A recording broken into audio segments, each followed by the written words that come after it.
راديو إرنا راديو إرنا كاب كتما باريس محلالف بإرتوارن غازت إنياتا زدالو نتا راديو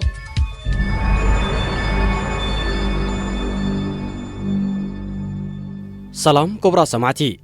لومي سولوس 29 مقابيتيو مسانا صنحو أبزينا دما عواتين أفريقاوين تغدادمتي بروه متساز فتريو كبل تعواتي ورلوتور ينت فيفيليوم بينيام قرماي قليسو مرحتي إثيوبيان جيبوتن أبلو زباو كونتا زتيوم أبدوب سودان أب مونغو بريزيدنت سالفا كيرن مكتلو ريك ماشارن حدش قجت تقوهيرو هذه إذاعة إرنا ناب زرزراتو مسن سجر دما فلامي أفريقاوي أود الدر كلاسيك كوينوز تعوته بينيام قرماي بتحي وزلو بقعاتنا أفريقاوين تغدادمتي بروه متساز فتر مقانو قليسو ود 21 عامت بينيام دحرتي ب 27 مقابيت أب بلجيوم ينت فيفيليوم زرخبو تاريخاو عوت أب زكايدو سفيح كاله متأيق أب مدرخ شلمات كنديب دامبر قداموت كينا كن عوت هاي صنحنان لومقن سلست عوتنا فلي زبلايو دحر مبالو نحنا إرتراوين برتوع سميعت بشكلتا لنا أزي تاريخاوي عوت نعي نغانتاين نغلدن بشكلتا أفريقان أقداسن بزح نقرات كلوت زخئلن يكبل تغيسو نسو قدمي نابزي ودر مئتاو زي حالف سمون بس مربب حبريتا اتشلين نابز قبرو علال ناي متسا باهقاي او ودر كلاسيك التعوته فلامي تسليم أفريقاوي تقرداماين مخانيو إلو نيرو كم باهقون تسعرون دمه أبك قردن بشكلتا إرترا أفريقان عالمن تاريخ سريح زلو بينيام زي متسا أمتو أور حقن بوت نابز كايد قردم جيرو دي إيطاليا مخانو أتنبيهو أب جيرو دي إيطاليا أب حدا مدرخ نمعواتن أب مدرخ جراند تورز تعوته قداماي تسليم أفريقاوي نمخانن تدرابي تاريخ كسند حلينو زلو بينيام نعرفتن لممدن نأستات حد ورحي نابي إرترا أمريح الله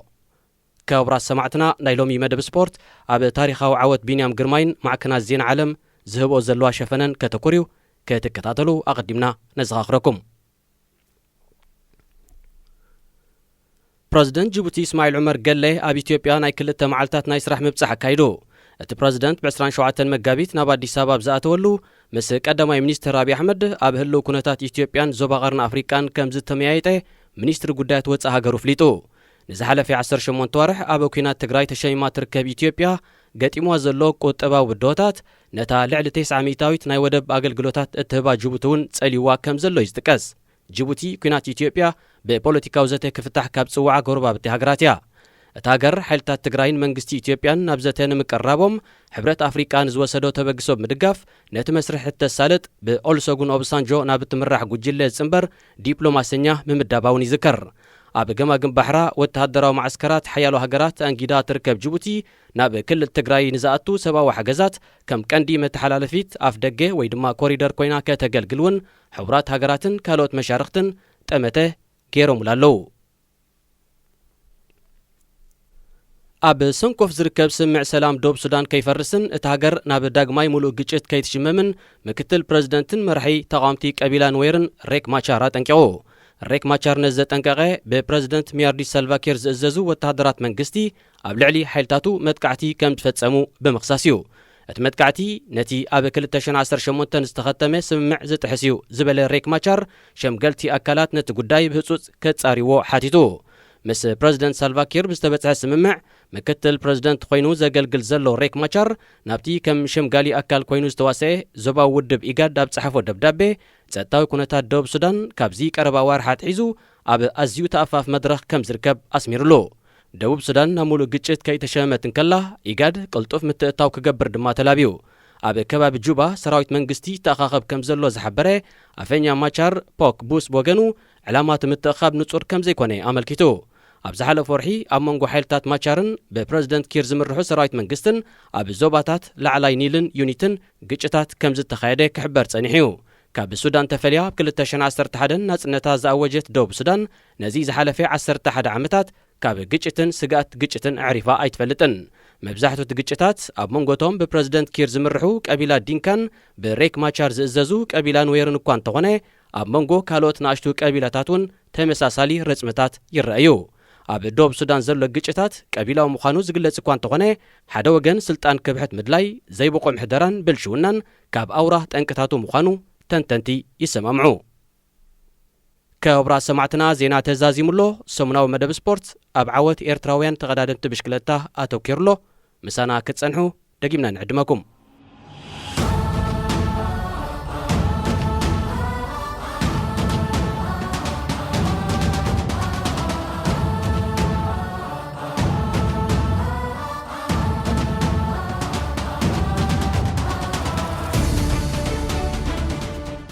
سلام دعنا يهابلنا زخبركم من زخبر كلنا في سبورت. فلما بمخنيات عوت هجرات غانتا قردم بشكلتا إرترا أو ودر شامبيون أفريقيا كومودما عوت بينيام جرماي أو ودر وورلد تور ينت فيفيليام بلجيوم نخلهم تخطاتلتنا انقوا حقوسكم كنبلكم نفتو نودر شامبيون قردم بشكلتا أفريقيا زملكت حبريتا معلتاوي أبزينا نغربلكم سلي زغننا نايلومي سولوس سرانشعتن مقابيت سمناوي ناي سبورت فنونا أب عوت بينياميو كتكر كتكتاتلو بخبر نعدمكم.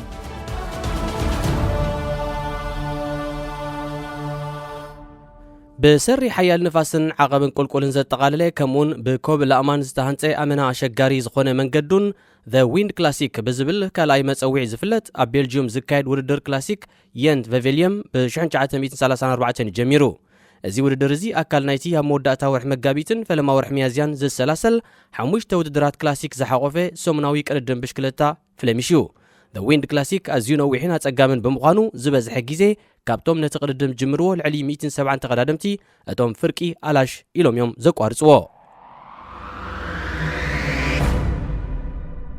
اب زحلف سمون اب زمدبزي اب بلجيوم زمدبرا بقانقوا داچ اغلغلوت تهب مربب حبريتا اتشيلين مس ايرتراو بينيام جرماي دحر معلالا نتحستو ناي تعلال 10 تحققات بزعبا بعل لعل كالت بينيام جرماي زبلا رستي بمهب بحموس 17 مغابيت اب غصاتا كم زفرتون اب تعلال دما بينيام اموداتا ناي زور حزي اب هارلبك بلجيوم دحر مقدامي ناب ايرترا كملاسي إلو غليصلا كم زنبرن حبيرناكم نيرنا از بينيام زبلو ناي هارلبك وددر زحلف عربي 25 مغابيت يتساليتو ابزن مبل سنه 4 غيزي استقانعه 203.9 كيلومتر رحق ازنبرو ودر كلاسيك اي 3 ساكسو بانك بينيام بتن مجمريا اوانو زستمقرو بامان كوبلستان صفتان منقدتات زكاتته قرص مريت كيتصعده انصار مكوراتن غداي من تقدادمتي حيال متهلاخن قالسنا كايدو حمشاي درجه محز نصحفتي فصاميتات سبورت برعوم زنبعه ازيو بلوص وصيتا مزغبو ابز ودر مس بلجيماويت وورلد تور تيم انترمارشي وانتي غوبير ماتيريو زقدادم بينيام نزي اعقابي وصيت زرخبه نمتقعتات ارحاتات تقدادمتي وورلد تور تيم جامبو فيزما فون فات ايرتن كريستوف لابورتن كسب 42 كيلومتر استرف بتدغاغامي كفشلن كلتيوم مزهاد مدما اب هادنوم توافيرو دحر معلنيو بينيام مس غانتو اقدمو بزوصو مدب مسرت دحرزي ماليا زيبلو نادا زرخبه ودر نابس مرا كمرح نيرو يخون بر ابزي علت بزرعيو نسلطنتون تعذبتون زسدمم بقعت كلبو نسنبت 17 مغابيت نزكايد 248.8 كيلومتر زغعز مبل 84 ودر كلاسيك ينت فيلفيليام ان فينلاندرز فيلدون دلو نخون حبرتو اب جبتي كتما شرم الشيخ كايد ابزقني ودر شامبيون قردم بشكلتا افريقيا بدق تبعتيون دقنستيون بميداليات كتبربر زقني تاغرايت غانتا ايرترا سنبت 17 مغابيت منقد سينيورن تحت 23 عامتن كلتيو صوتاتات اب قردم صرغيا مزازمي ودر كتكايد نيروا دقنستيو اب ساعات رفاد ابز غبرو ناي 85.8 كيلومتر ودر ايرتراوين تقدادمتي اب درجات شلمات اي اتوان دق تبعتيو كاب كبابي فرق معلت تحيزوم اب زكايدو 150.6 كيلومتر شفنا ودرغن ابال جرمنايت كونتيننتال تيم بايك ايد ود 22 عامت هينوك ملبران نبينو انصار 3 الجيرياوያን كلته دوب افريقاويانن حده موروكاون اب قصبتا ودر ገጢሙ ላዕለዋይ ኢድ ሒዙ ብምውጻእ اب كلتيو كل عدمه شامبيون افريقيا ኮይኑ كموصيت نايز دما كلته ورق ميداليات تانطلطيلو بحفشا دما ايرترا كابزي نمبل 17 اوانو زتسالطه ودر شامبيون قردم بشكلته افريقيا شمون تورقي 6 برورن كلته نحسن بحفشا 16 ميداليات دليبا عوت هينوكن ايرتران اب محبراو ميديان اب نفس وكف نتي بسرات سمع بيت افقاري قردم بشكلته ايرتران اب زصنبللو زنبره اوان نوح كاي صنح دمايو نزي حغو زدرع كال بسرات زتسمع تقداداماي ايطالياويت برو كونتيننتال تيم درون هوبر اندروني جوكاتيلي ناتنال تسفاتين اب مبل 44 ودر برو جي بي اندستريا ايطاليا رابع درجه كم زحزه تقالحه ازي ابز على استرغبه مقور دهي عوت بزي ايبقعن بينيام جرمايون اب بلجيوم ابز غبروز نبره ودر ينت فيفيليام رابعي راسو هاديمو ناب مسمر قدمي عوت يغنع كم زلو زحبر توسخ بسرات تلابعه እዚ መበል 84 ዓመቱ ዘኽብር ዝነበረ ሓያል ውድድር ኣብ ርእስቲ ከም ልሙድ ብዓበይቲ መደበራት ቴሌቪዥን ምፍናው ብመንገዲ ማህደራት ማሕበራዊ ሚድያ ኤርትራውያን እውን ብቐጥታ ይሓልፍ ስለ ዝነበረ ብርክት ዝበሉ ኤርትራውያን ኣፍቀርቲ ስፖርት ንጉዕዞ ቢንያም የርክብዎ ዶ ኣየርክብዎን እናበሉ ጎቦ ልቦም ኮይኖም ክከታተልዎ ክኢሎም እዮም። ኣብ መስርሕ ጉዕዞ ናይ ዝበዳህ ውድድር ልዕሊ 3 ግዜ ከድመዓ ዘይከኣላ ጉጅለታት ዝተፈጥራ ክኾናን ከለዋ ሱምያት ተቐዳደምቲ እውን በብወገኖም ብመወዳድርቶም ዝበርዓነ ብርክት ዝበለ ፈተነታት ምምላቕ ኣካይዶም እዮም። ኣብ ናይቲ ዕለት ሳልሳይን መወዳእታን ዓቐብ ከመልበርግ ምስ በጽሑ ቮት ቫን ኤርት ሓያል መጥቃዕቲ ድሕሪ ምክያዱ ካስፐር ኣስግሪን፣ ማድስ ፔለርሰን፣ ሶረን ክራግ ኣንደርሰን፣ ሞሪች ዳይላንን ቤኑትን ላይፖርተን ጥራይ ጠበቕዎ። ይኹን እምበር ንሓድሕዶም ስለ ዝተፈራርሑ ናህሮም ኣዝሓሉ። ከም ውፅኢት ናይዚ ውድድር ክውዳዕ 27 ኪሎ ሜትር ምስ ተረፎ ቢንያምን ካልኦት ሂደት ተቐዳደምትን ተጸንበርዎም። እታ መራሒት ጉጅለ ከይተረጋገአትን ከላ ድሕሪ 4 ኪሎ ሜትር ወይ ድማ ቅድድም ክዛዘም 24 ኪሎ ሜትር ምስ ተረፎ ቢንያም ራብዓይ ርእሱ ማለት ምስ ላፖርቴ ስታይፈንን ፋን ጌስታልን ንዓባይ ጉጅለ ጠንጢኖም ኣተዓዝሩ። ናህሮም እናወሰኹ ስለ ዝኸዱኻ እናተደጋገፉ ነቲ ዝፈጠሩ ወጋግ ናብ 4 ካልኢታት ክባበልዎ። ውድድር ንኽፍጸም እናተቓረበ ምስ ከደ ላፖርት ቢንያም ኣብ ቅጽበታ ውድድር እንተዳ በፂሑ ከም ዘይምሕሮ ስለ ዝተረድአ ነዝሓደሮ ስጋኣት ንምቕንጣጥ ካብታ ጉጅለ ንምምላቕ ሃቐነታት ገበረ። እንተኾነ ግን ሃቐኑ ቢንያምን ቶም ምስኡ ዝነበሩ ክልተ ተቐዳድምትን ፍረ ኣልቦ ገበርዎ።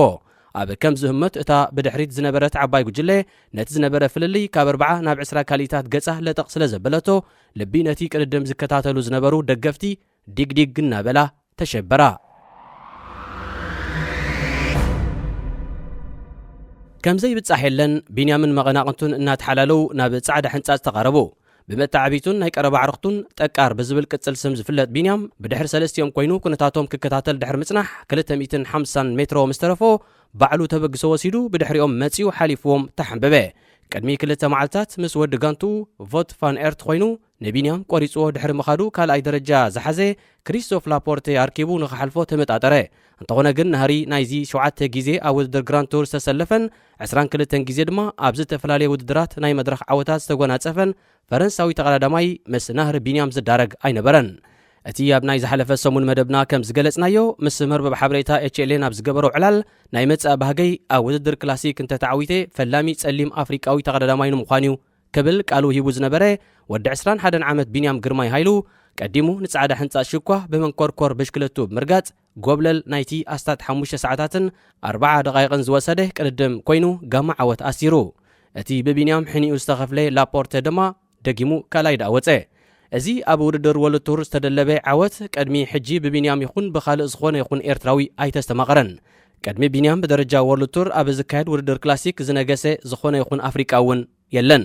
ኣብ ውድድር ክላሲክ ፍሌሚሽ ካባ ክብሪ ዝለበሰ ኣፍሪቃዊ እንተዳ ኣሎ ኮይኑውን ቢንያም ግርማይ ጥራዩ።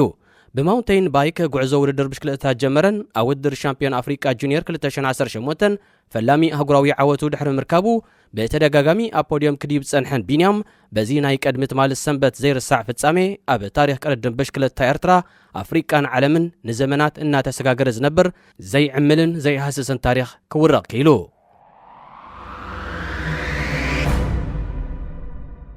ስራሕ ታሪኽ ቢንያም ብድሕሪ ዝውድድር ኣብ ዝሃቦ ብተዛማዲ ንውሕ ዝበለ ቃለ መጠይቕ እቲ ዝኾነ ንኽገልጾ የጸግመኒ እዩ። ዓርቢ ምሸት ኣብ ዝውድድር ከም ዝኣቱ ፈሊጠ እቲ መንገዲ እውን ኣይፈልጦን እየ። ጽቡቕ ዕድል ኮይኑ ግን ደቂ ጋንታይ ክመርሑንን ከኣልዩንን ውዒሎም ኣብ እማን ኮብል ንመጀመርያ ግዜ ተወዳዲረ።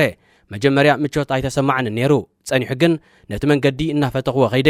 ብፍላይ ድሕሪ ናይ ዝሓለፈ ዓረቢ ውድድር ሳክሶ ባንክ ክላሲክ ብሓቂ ተገሪመ። ንገዛ ርእሰይ ሱቕ ኢላ ጉዕዛኣ ክትቅጽል የተላበያ ብድሕሪኡ ኣብ መንጎ ምኩራት ተቐዳደምቲ ንቦታን ንብሉፅ ውፅኢትን ክትቃለስ ተዓዚበያ። ምሳይ ዝሃደሙ ተቐዳደምቲ ሓያላ ስለ ዝነበሩ ቁርብ ፈሪሕ ነይረ። ብሕቖም ስለ ዝተሰርዕኩ ግን ርእሰ ተኣማንነት ኣሕዲረ። ክሳብ ሳልሳይ ክወፅእ ተስፋ ገይረ። ቁርብ ደኺመ ነይረ። 400 ወይ 300 ሜትሮ ምስ ተረፎ ግን ኣብ ሓፂር ሽኳ ኣድማዕ ስለ ዝኾንኩ ቀዲመ እንተፈቲነ ክዕወት እየ ኢለ ሓሲበ። 250 ሜትሮ ምስ ተረፎ እሞ ብናህሪ ሓዲጎምኒ ክኸዱ ስለ ዝኽእሉ ክጽበ ኣይደለኹን። ዓይነይ ተዓሚተ ዝተረፈኒ ያውፅኤ ናይ ዘለኒ ጎየ። ብዓርቢ ኣዝየ ተደሲተ። ሎሚ ግን ከምዚ ኢለ ክወዳደርን ናብ ፖድዮም ክዲብን ፈጺመ ኣይሓሰብክዎን። ንባዕለይ ሃንደበት ይኾይንኒ። ክሳብ ሕጂ እንታይ ከም ዝተኸስተ ይርዳእኒ የለን። ፈላሚ ኣፍሪቃዊ ኣብ ውድድር ክላሲክ ዝተዓወትኩ ኮይነ ብምባል ነቲ ናይ መወዳእታ ኩነት ድሕሪ ምግላጹ ኣብ መድረኽ ሽልማት ክንዲብ ዳ እምበር ቀዳሞት ኮይንና ክንዕወት ኣይጸናሕናን። ሎሚ ግን ስለ ዝተዓወትና ፍልይ ዝበለ እዩ። ንሕና ኤርትራውያን ብርቱዕ ስምዒት ብሽክለታ ኣለና ህዝብና ውድድር ወርልድ ቱር ማዕረክ ክንደይ ከቢድ ምዃኑ ይፈልጥ እዩ እዚ ናይ ሎሚ ውድድር ኣጋጣሚ ኮይኑ ኣብ ኤርትራ ብቐጥታ ብቴሌቭዥን ኣይተፈነወን ስድራይን ንዓርኽተይን ግን ተዓዚቦም እዮም እዚ ታሪኻዊ ዓወት ንዓይ ንጋንታይን ንቕድድም ብሽክለታ ኣፍሪቃን ኣዝዩ ኣገዳሲ እዩ ብዙሕ ነገራት ክልውጥ እዩ ንኣፍሪቃውያን ተቐዳደምቲ ብሩህ መጻኢ ዝፈጥር እዩ ኢሉ በቢንያም ንዘጋጠሞ ስዕረት ክገልጽ ናብ መጉልሒ ድምፂ ዘቐረበ ክሪስቶፍ ላፖርት ወገኑ ጽቡቕ ይስማዓኒ ስለ ዝነበረ ክዕወት የለ ሓሲበ ነይረ እንተኾነ ግን ቢንያም ካብ ነዊሕ ሽኳ ጀሚሩ ብኡ ንብኡ ድማ ጋግ ፈጢሩ ንኸርክቦ ኣጸጋም ምዃኑ ተረዲኡኒ ኣብ ኣጋ መወዳእታ ነቲ ፍልልይ ኣጺበዮ ነይረ ክሓልፎ ግን ኣይከኣልኩን ኣመና ዘሕዝን እዩ ኢሉ ቀድሚኡ ክልተ መዓልትታት ኣብ ዝነበረ ውድድር E3 ሳክሶ ባንክ ቀዳማይ ዝወፀን 6 መድረኻት ቱር ዲ ፍራንስ ዝርከቦ 33 መድረኻት ሰዓረን ቤልጂማዊ ሓያል ተቐዳዳማይ ቮት ፋን ኤርት ንላፖርቴ ስለ ዘሕለፈ ቀሲንዩ ኣብ መዛዘሚ በፂሑ እቲ ውፅኢት ካብ ትፅቢት ወፃኢ ምስ ፀንሖ ግን እቲ ውድድር ክሳብ ናይ መወዳእታ 250 ሜትሮ ዝተርፎ ከምቲ ኣቐዲምና ዘውፃናዮ ትልሚዩ ኸይዱ ዓወት ብምስኣና ዘሕዝን እዩ እዚ ዓብ ነገር እዩ ኣብ ዝሓለፈ መዓልትታት ብዛዕባ ቢንያም ክዝረብ ቀኒ እዩ ከምዚ ዝኣመሰለ ውድድር ክላሲክ ክዕወት ምኽኣሉ ካልእ ተወሳኺ ስጉምቲ እዩ በብመዓልቱ ንቐድሚት ዝምርሽ ዘሎ ይመስል እዚ መሳጢ ዓወት ስለ ዝኾነ እንቋዕ ሓጎሰካ ክብሎ ፈቱ ንዑ ዓብ ኽብሪ ይኹኖ ብምባል ቃል ይህቡ ክኢላን ተንታንን ቅድድም ብሽክለታ ማድስ ካጌስታድ ኣብ ዝገበሮ ቃለ መጠይቕ ድማ እዚ ፍጻሜ ኣብ ዓለም ለኻውን ኣፍሪቃውን ቅድድም ብሽክለታ ዓብ ዓወት እዩ ቢንያም ካብ ሓንቲ ኣብ ቅድድም ብሽክለታ ዓብ ዓወት ረኺባ ዘይትፈልጥ ሃገር ይመጽዩ ቀድሚኡ ብቕዓቶም ዘርኣዩን ኣብ ውድድር ቱር ዲ ፍራንስ ተወዳደሩን ደቂ ዓዱ ነይሮም እዮም ኣብ ክላሲክ ኣማን ኮብል እሞ ኸኣ ኣብ ከም የንት ቬቬልየም ዝኣመሰሉ ውድድራት ምዕዋት ግን ብዘደንቕ ኩነታት ነቲ ስፖርት ጽቡቕ እዩ ቅድድም ብሽክለታ ብታሪኽ ናይ ኤውሮጳውያን ጥራዩ ክበሃል እኳ እንተዘይከኣለ ናይ ጸዓዱ ስፖርት እዩ ግን ሓደ ኣፍሪቃዊ ኣብ ከምዚ ውድድር ክዕወት ቅድሚ ሕጂ ስለ ዘይተረኣየ እዚ ናይ ሎሚ ታሪኽ እዩ ፈቲንዎ ዘይፈልጥ ውድድር ምስ ምዃኑ ኸኣ እቲ ዓወት ዘበራትዕን ስምዒት ዘላዓልን እዩ ብምባል ንፍሉይነት ናይቲ ብቢንያም ዝተጻሕፈ ታሪኽ ኣብሪሁ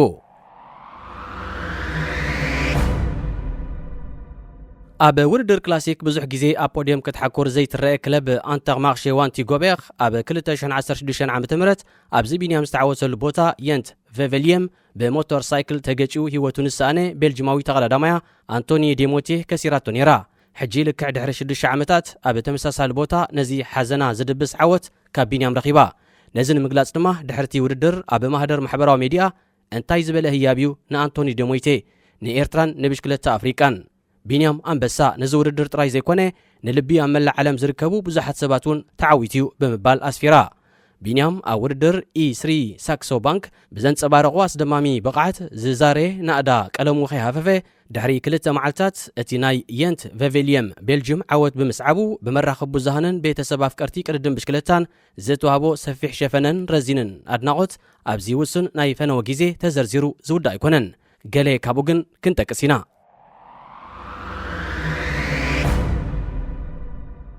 ቢንያም ግርማይ ንምኩራት ተቐዳደምቲ ኣሽኪዕዎም ራድስፖርት ኒውስ ኤርትራዊ ቢንያም ግርማይ ኣብ ውድድር ክላሲክ የንት ቬቬልየም ኢን ፊንላንደርስ ፊልድ ናይ ብሓቂ ኣገራሚ ዕልዋ ፈጢሩ ስፖርት 1 ቢንያም ግርማይ ወዲ ኤርትራ ኣመና ኣሸጋሪ ንዝኾነ ውድድር የንት ቬቬልየም ዝተዓወተሉ ናይ መጀመርያ ኣፍሪቃዊ ብምዃን ኣብ ልዕሊ ቮት ፋን ኤርትን ካልኦት ከምኡ ዝኣመሰሉ ከዋኸብቲ ተቐዳደምትን ንዝነበረ ኣቓልቦ ተዓዘብቲ መንዚዑ ደር ሽፒገል ቢንያም ግርማይ ንክሪስቶፍ ላፖርቴ ምኹርናዕ ንታሪኻዊ ዓወት የንት ቬቬልየም ሸኺኹ ሳይክሊንግ ኒውስ ቢንያም ግርማይ ኣብ ውድድር ክላሲክ የንት ቬቬልየም ብምስዓር ታሪኽ ሰሪሑ ዘጋርድያን ኤርትራዊ ቢንያም ግርማይ ንናይ ሓደ መዓልቲ ውድድር ክላሲክ የንት ቬቬልየም ዝተዓወተሉ ፈላሚ ኣፍሪቃዊ ኮይኑ ቢቢሲ ዘደንቕ ቢንያም ግርማይ ኣብ መዛዘሚ ሽኳ ክላሲክ የንት ቬቬልየም ዓወት ብምጉንጻፍ ታሪኽ ጽሒፉ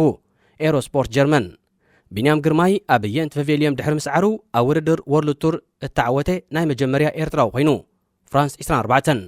ዓርሞሽስ ስፖርታዊ ህሞት ካብታ ብቕድድም ብሽክለታ ዕብቲ ዝኾነት ኤርትራ ዝተረኽበ ወዲ 21 ዓመት ቢንያም ግርማይ ኣብ ውድድር የንት ቬቬልየም ጎብለል ብምዃን ከብሪ ኣብ ዘለዎ ክላሲክ ኮብል ኣማን ዝተዓወተ ፈላማይ ጸሊም ኣፍሪቃዊ ኮይኑ ጃሶን ጋይ ካብ ዎል ስትሪት ጆርናል ዋው ቢንያም ግርማይ ንኡድ ዝኾነ ሽኳብ ምንጽብራቕ ኣብ የንት ቬቬልየም ዓወት ናተይሉ ኤሮስፖርት ብሪጣንያ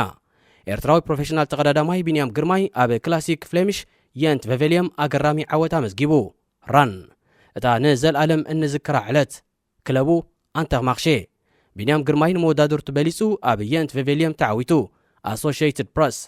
እዚ ኣመና ሰናዩ ቢንያም ግርማይ ወሳኒ ኮይኑ ከም ኮር ዒዳ ቅጽበታ ውድድር ኣካይዱ እንታይ ዝበለ መዓልቲዩ ንኤርትራ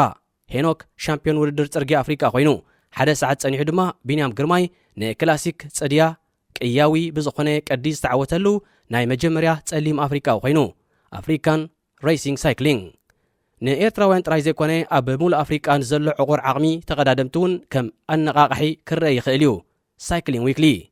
ወዲ 21 ዓመት ቢንያም ኣብ በኹሪ ስታፍዩ ናይ የንት ቬቬልየም ብምዕዋቱ ንቅድድም ብሽክለታ ኤርትራን ኣፍሪቃን ታሪኻዊ ህሞት እዩ UCI ሎም መዓልቲ ቅድድም ብሽክለታ ኤርትራ ይበራበር ኣሎ ክለብ ባይከይድ ዝበዝሐ ግዜ ኣብ የንት ቬቬልየም እተዓወተ ተቐዳዳማይ ድሕሪ ሒደት መዓልትታት ንዝካየድ ቱር ፍላንደርስ ክዕወተሉ ከም ዝኽእል እዩ ግምት ዝውሃቦ ቢንያም እውን ኣብዚ ውድድር ክካፈል መደብ ኣለዎ እንተዳ ኮይኑ ተሓቲቱ ኣብ ዝሃቦ መልሲ ካብቲ ንኣስመራ ክምለሰሉ ዝመደብኮ ገለ መዓልትታት ሓሊፉሎ ጸኒሐ ኣብዚ ውድድር ክቀዳደም ምደለኹ ግን ንጓለይን ንበዓልቲ ቤተይን ናፊቀየን ኣለኹ ካብአን ተፈልየ 3 ወርሒ ገይረ ኣለኹ ሰሉስ ነቒለ ኣብ ኤርትራ ወርሒ ክጸኒሐ ኣብኡ ንጂሮ ዲ ኢጣልያ ክዳለየ ምክንያቱ ኣብ ጂሮ ዲ ኢጣልያ ኣብ ሓደ መድረኽ ክዕወትን ኣብ መድረኽ ግራንድ ቱር ዝተዓወተ ቀዳማይ ጸሊም ኣፍሪቃዊ ንምዃን እዩ ድሌተይ ኢሉ ወዲ ጋንቱ ጃን ባኬላንትስ ግን ንምምላስ ቢንያም ኣመልኪቱ ኣብ ቱር ፍላንደርስ ምእንታን ኣብ ጎንና ክስለፍ ካብ ንሱ ናብ ኤርትራ ዝኸይድ ንምንታይ ንበዓልቲ ቤቱን ጓሉን ናብ ቤልጅም ከም ዝጽንበራ ዘይንገበር ዝብል ፍልይ ዝበለ ሓሳብ እዩ ኣቕሪቡ ባኬላንትስ ንሕቶ ማሕበራዊ ጉዳይ ቢንያም መልሲ ክረኽበሉ እኳ እንተኻእለ ነቲ ንዓወት መድረኽ ጂሮ ዲ ኢጣልያ ክጥቀመሉ ደልዩ ዘሎ ኣብ ኤርትራ ዘሎ ረብሓ ብራኸ ኣቀማምጣ ምድሪ ግን ኣብ ግምት ኣየተወን ከም ኣገላልጻ ብዙሓት መራኸቢ ብዙሃን ቢንያም ድሕርዚ ብተደጋጋሚ ዘርኣዮ መስካሪ ዘየድልዮ ክእለትን ብቕድሚት ማለት ሰንበት ዘርኣዮ ኣርማሚ ፀወታ ሽኳን ኣብ ዝመጽእ ወርሒ ግንቦት ኣብ መድረኽ ጂሮ ዲ ኢጣልያ እንተተዓወተ ክንግረም የብልናን ምክንያቱ ከም ካልኦትን ልዕሊ ካልኦትን ተዓወቲ ብቑዕ ስለ ዝኾነ كورات تختاتلتنا بوجنا نبينيام سناي جعزون حسب لبو كسمر اللون ناتمننا نلومي أدالينا وزنبرنا سومناوي مدب سبورت زازمنا لنا أبزمت سمون بخال استفالية حسوتات كسابنا الرغب نقول لنا ببزلنا سلام انتعنان